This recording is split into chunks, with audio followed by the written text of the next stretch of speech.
movie review. It's been a minute. Cold Storage. As you can see, I gave it a 5 out of 10 or a 2.5.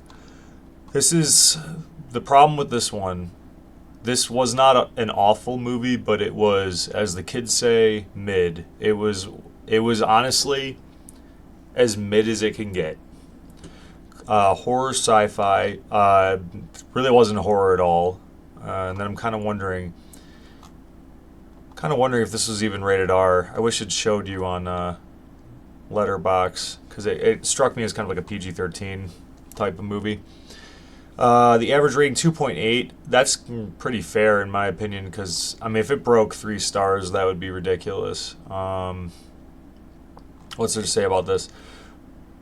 Open your mouth, I want to throw up in it. Yeah, that was a line from the movie. It was kind of funny, I guess. Joe Keery booked one role as a loser and said, "Okay, I like it. Let's build a brand." No thoughts, just blonde Joe Keery. She likes that, I guess.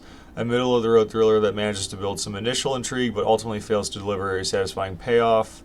The premise has potential, yet the execution feels somewhat flat and follows a very predictable path. Yeah, that's what I'm going to get into as well.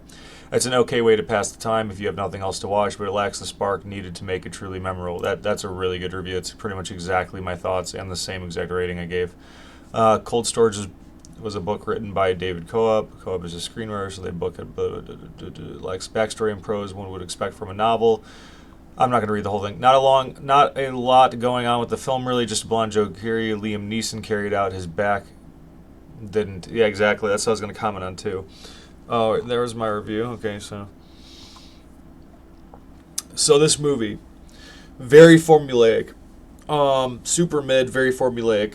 You think, oh, cool, like that fungus, that makes ants' heads pop open so the fungus can spread or whatever. It's essentially like that on steroids.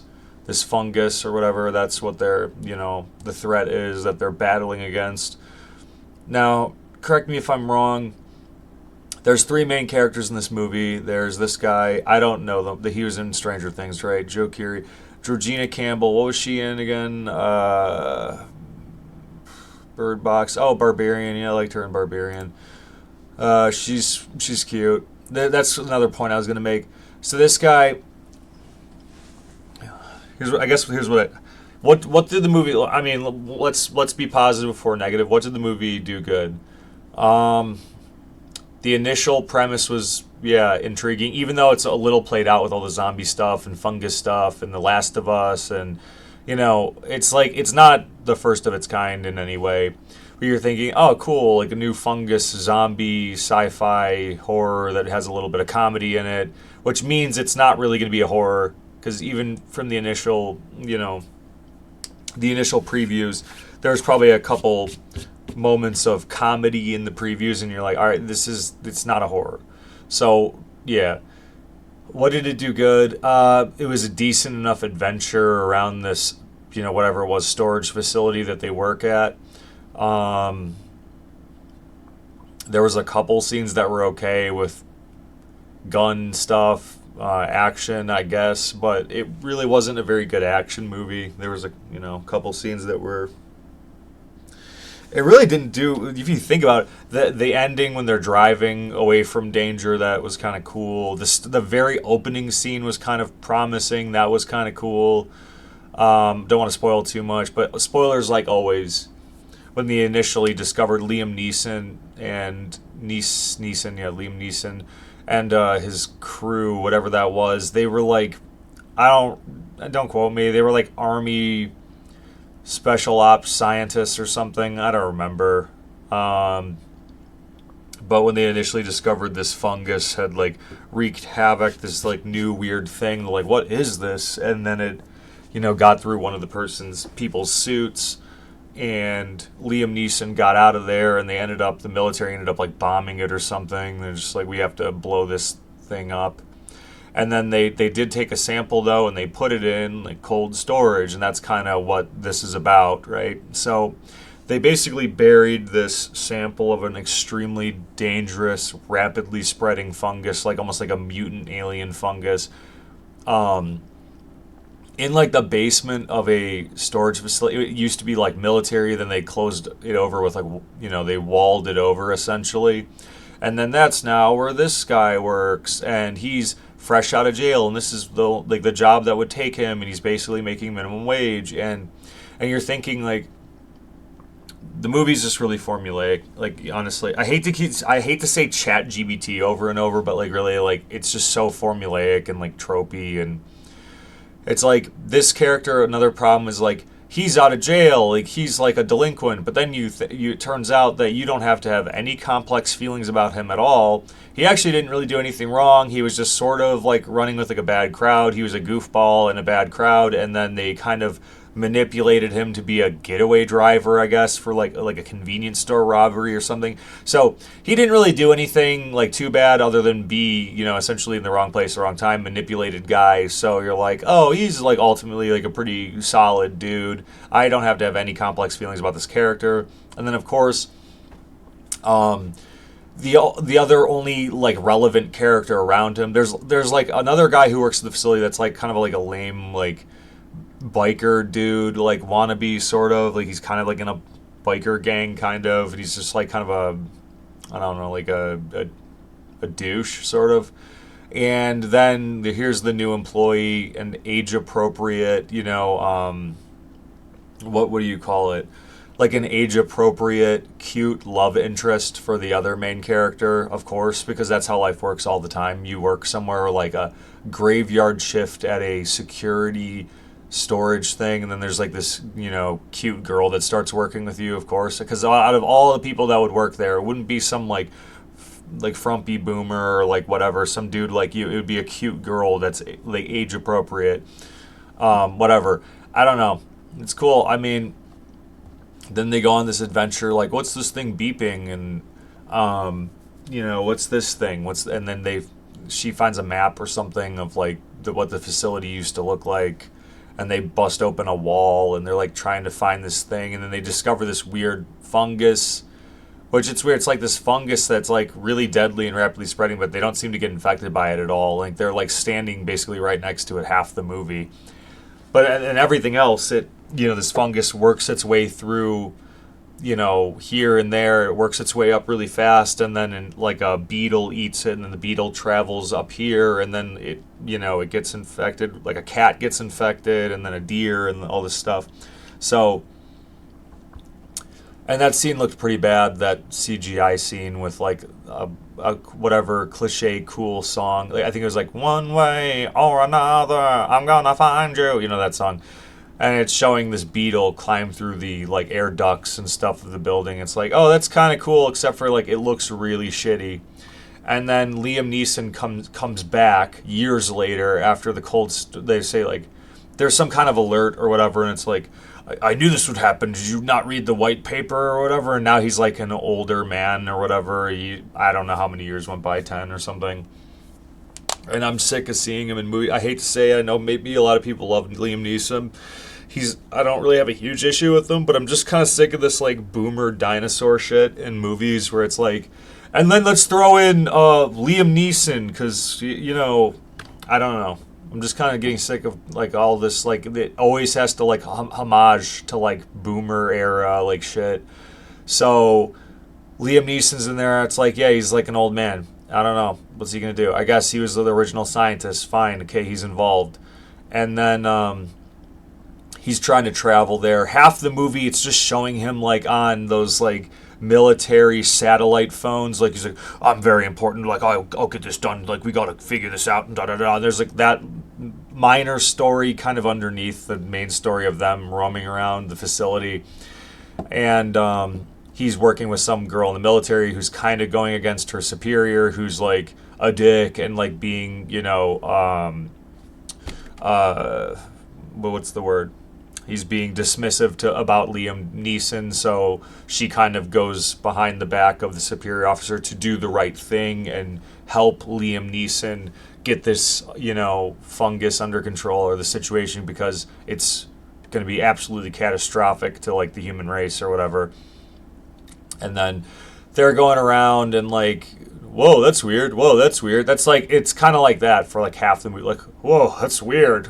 whoa, look at this funny, that's weird. Whoa, what's up with that deer? It's just like nothing really happens. If you think about the movie, it's like nothing really happens in the movie. You're kind of like it almost like tricks you into thinking things happen. Like it's just kind of boring. And then the most interesting thing is like their quote unquote chemistry. That's why it's just such a cliche like Saturday night like, oh, it's the newest movie, I'll go see it. It's not very good. And then Liam Neeson finally gets there. It's like 60-70% point of the movie. And I thought it was funny because the first thing I said, like, oh, this dinosaur, like Liam Neeson again, of course. He has to be in like every movie now, it seems like, or some other comparable boomer or whatever. And he's like, this whole thing is like, you gotta go in there and, or however he talks, you gotta go in there and put this bomb by the source 4 floors down. And it's like, is that a nuke, dude? Is that a nuke? And he's like, yeah, but it'll be okay because it's 4 stories down and it'll just blow up the immediate area and wipe out the fungus or whatever. And they're like, we don't want to do that. And he's like, would you rather have my job? He's like, I have to secure the perimeter outside this door and make sure nothing leaves and shoot them dead, basically. Like just anything that leaves, he has to like shoot and kill or whatever. Because there was some other people and like the biker guy, like his gang was over there stealing TVs or something. So there's like other characters that they're kind of dealing with, and then her like ex-boyfriend shows up and he gets infected, and that's the whole, oh, can I puke in your mouth? So it's like supposed to be like kind of like a comedy thing. I don't know. Yeah, they turn into like fungus zombies, but there's not really good action. It's not like, oh, this is a cool zombie movie where they're like, it's like an intense thriller horror. They're running from zombies. It's not like that. It's like more like a whimsical adventure, and then like some like a couple comedy prop zombie moments happen where it's not particularly funny. It's very forgettable. And then, so he's like, oh, would you rather have my job? And for some reason, they wouldn't want to just stand outside with a gun and shoot infected people. Like, there wasn't that many anyway. They're like, oh, yeah, you're right. We'll handle the nuclear bomb and put it 4 stories down there. But it's good. Liam Neeson probably couldn't do that anyway because he was basically incapable of doing his job immediately. And that's why I laughed. The best part of the whole movie is when they go inside with the bomb to put the bomb in. And this is like near the end of the movie already. And then Liam Neeson's outside. He's like, all right, I got the area or whatever. And he immediately, like after like one person or like one thing happens, he like twists. He's like, oh, my back. And he falls to the ground. Oh, my dinosaur boomer back. And then he's just like laying on the ground. Like, and then there's like fungus, across the parking lot or whatever, slowly creeping towards him, and he can't get up because of his old man back. It's like part of the plot, basically. It's like a plot point. And it's like, yep, all right, well, I almost feel like they did head nod to like my initial thought of like, oh, this guy again, in a way. Like, I don't think that's exactly what they were going for, but that's how I took it, and I thought it was funny. It's like, oh, my back, I'm a dinosaur. And, yeah, so he was really good at his job at like securing the facility, and then, I mean, he really, I don't know. Other than giving them the bomb, Liam Neeson was pretty much useless in the end. And then they put the bomb down there, and they're like, oh, that asshole already set the bomb. Like, we have 6 minutes. And they were like climbing out, and they take their whole the bio suit off or whatever to give themselves more time or to be faster in getting out. And they get out, and then they were just about to leave. Liam Neeson was about to leave with this other lady. I don't know. She was also like a government lady or something. And then they all get in a car and drive away, and then the bomb goes off. And then it's kind of a cool scene where the car is, running, speeding off when the bomb goes off. In the background, the ground is like, you know what I mean? And like, hey, we got out. And then it shows them in the park, of course. Again, like tropey, cliche bullshit. It shows them in the park, her daughter, and like they're like all like a big happy family immediately. Whatever it is, like a month later, she has a daughter from a previous relationship, and he's like, say hey. She's like, the daughter's like jumping like on his like belly or whatever. Like he's like, ha ha, and they're like, yeah, like we're having such a good time, and they like kiss and stuff. And then it shows some deer in the woods, and like, and it's a nature scene, and then the deer looks at the camera and just like throws up green puke fungus or whatever at the camera. So you're kind of like, that's either a nod towards the audience, like, hoo, this isn't a serious, it's a whimsical, whatever, campy movie, or it's just like typical, like, the end, is it? Like, clearly it's not. If that actually happened, if that wasn't just like a little joke ending, then you're kind of thinking, like, are they trying to set this up for like a Cold Storage too? Please don't. It really wasn't very good. This doesn't need to be a series. That's what it's feeling like nowadays. Is like everything has to be this long, drawn out series with like multiple movies. Like, believe me, this was not good enough to make a series. So ultimately, I know the review is just bashing, but that's what people want to hear. It's like just the negativity is usually more funny and interesting. But was it the worst movie in the world? I mean, as much as my review was, 90% criticism, was it the worst movie in the world? No, but it was just the most like prototypical, like ChatGPT, like basic movie you can watch. I don't think you're gonna watch it and be like, I don't think you're gonna hate it, but it's just like there's not much to really like about it either. It wasn't like, whoa, you'll never see this on someone's like top 10 list, unless it's a top 10 list for the the year. Like, 2026, it's off to a good, decent start. Cold Storage, there's a movie.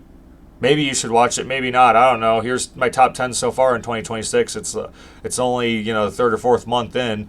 Cold Storage, like, I don't know. No one's gonna talk about this movie. A couple years from now, it's a forgettable movie. It was fine. It's just completely middle of the road. And yeah, that's my review on Cold Storage. It was just whatever. Yeah.